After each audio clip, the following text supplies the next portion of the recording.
And can you by no drift of conference get from him why he puts on this confusion, grating so harshly in all his days of silence, with turbulent and dangerous lunacy? He does confess he feels himself distracted, but from what cause he will by no means speak. Nor do we find him forward to be sounded, but with a crafty madness keeps aloof. And we would bring him onto some confession of his true state. Did he receive you well? Most like a gentleman. But with much forcing of his disposition. Neither to question, but of our demands, most free in his reply. Did you essay him to any pastime? Madam, it so fell out that certain players we wrought on the way, of these we told him, and there did seem in him a kind of joy to hear of it. They are about the court, and as I think, they have already ordered the knights to play before him.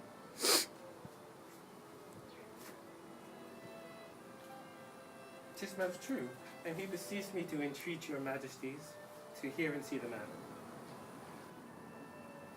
With all my heart, and it doth content to me, to hear him so inclined. Good gentlemen, give him a further edge, and drive his purpose on to these delights. We shall, my lord.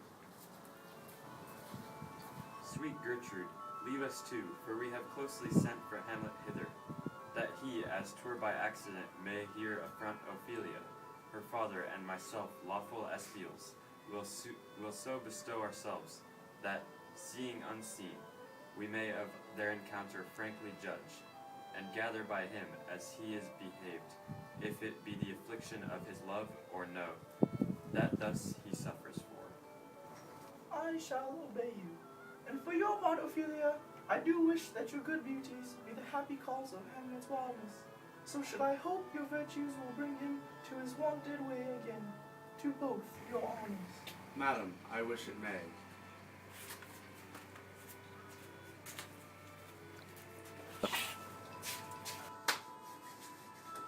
Ophelia, walk you here.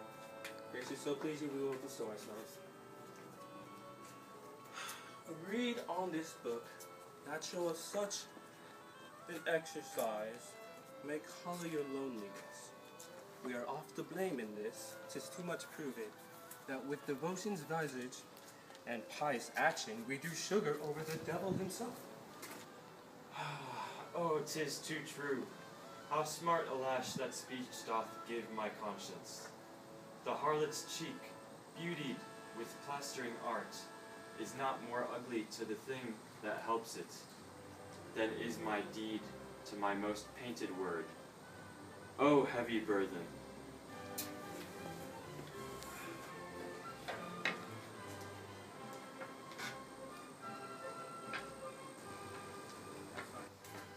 I hear him coming. Let's withdraw, my lord.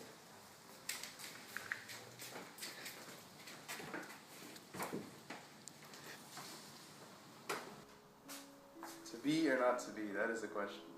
Whether 'tis nobler in the mind or to suffer, the slings and arrows of outrageous fortune, or to take arms against the sea of troubles, and by opposing end them, to die or to sleep. No more, and by to sleep to save, we end.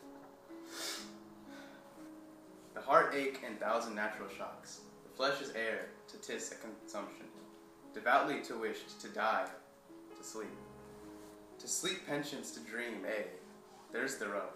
For in that sleep of death what dreams may come, when we have shuffled off the mortal coil. Must give us pause, there's the respect, that makes of calamity so long life. For who would bear the whips and scorns of time, the oppressor's wrong, the proud man's contumely, the pangs of despised love, the law's delay, the insolence of office, and the spurns that patient merit of the unworthy takes, when he himself might make his quietest make with a bare bodkin, who would fartles bear to grunt and sweat under the wear-light. But that the dread of something after death, the undiscovered country from who's born, no traveler returns, puzzles the will, and makes us rather bear those ills we have, than fly to others, that we know not of. Thus conscience does not make cowards of us all, and thus the native hue of resolution is sickled over the pulse cast through the enterprise of great pitch and moment. With the regard their currents turn away, and lose the name of action. Soft you now, the fair Ophelia, nymph in these origins, be all that my sins remembered. Good, my lord. How does your honor for this many a day? I humbly thank you well. My lord, I have remembrances of yours that I have longed to re-deliver. I pray you now receive them. No, not I never gave you aught. My honored lord, you know right well you did.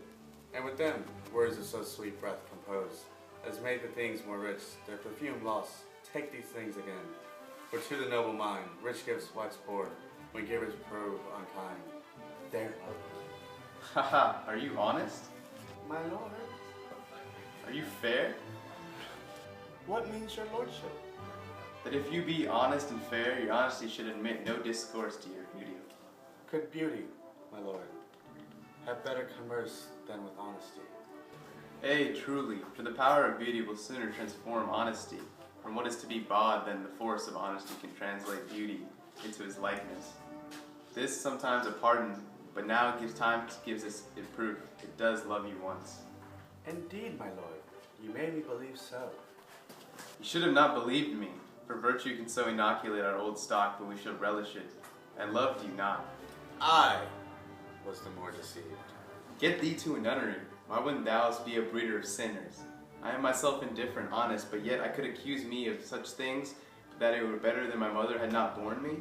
I am very proud, revengeful, ambitious, with no other offenses at my beck than I have thought to put in imagination to give them shape, or time to act in them. Why should such followers as I do crawling between earth and heaven? We are errant knaves, all. Believe none of us. Go thy ways to a nunnery.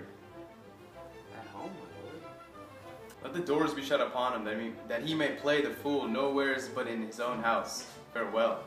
Oh, help him, ye sweet heavens. If thou dost marry, I'll give thee his plague for the dowry. But thou as chaste as ice, as pure as snow, thou shalt not escape calamity. Get thee to the nunnery. Go, farewell. Or, if thou wilt needs marry a fool, for wise men know well enough what monsters make of them. To a nunnery, go and quickly too. Farewell. I have heard of your paintings too, well enough. God has given you one face and you make yourselves mother? You jig and amble, and you lisp, you nickname God's creature and you make wantonness of your ignorance? Go to, I'll be no more aunt. It hath made me mad, I say. We will have no more marriages. Those that are married already, all but one shall live. The rest shall keep what they are, to a nunnery. Go. Oh, what a noble mind is here ordained. The courtier's soldiers, scholar's eye, tongue, sword, the expectancy and rose of the fair state, the glass of fashion and the mold of form, the absurd of all observers, quite down, and I, of ladies, most ejected wretch, that sucked the honey of his music vows. Now see that noble and most sovereign reason, like sweet bells jangled out of tune and harsh, that unmatched form and feature of blown youth, blasted with ecstasy. Oh, woe is me! I have seen what I have seen. See what I see. Love? His affections do not that way tend, nor what ye spake, though it lacked form a little, was not like madness. There is something in his soul, o'er which his melancholy sits in brood, and I do not doubt the hatch and the disclose will be some danger, which for to prevent, I have in quick determination thus get it down. He shall with speed to England, for the demand of our neglected tribute. Haply the seas and countries different with variable objects shall expel this something settled matter in his heart, whereon his brain still beating puts him thus from fashion of himself. What think you on it? It shall do well, but yet do I believe the origin and commencement of his grief sprung from neglected love. My lord, do as you please, but if you hold it fit, after the play, let his queen mother all alone entreat him to show his grief. Let her be round with him, and I'll be placed, so please you, in the ear of all their conference. If she finds him not, to England send him, or confine him where your wisdom best shall think. It shall be so. Madness in great ones must not unwatched go.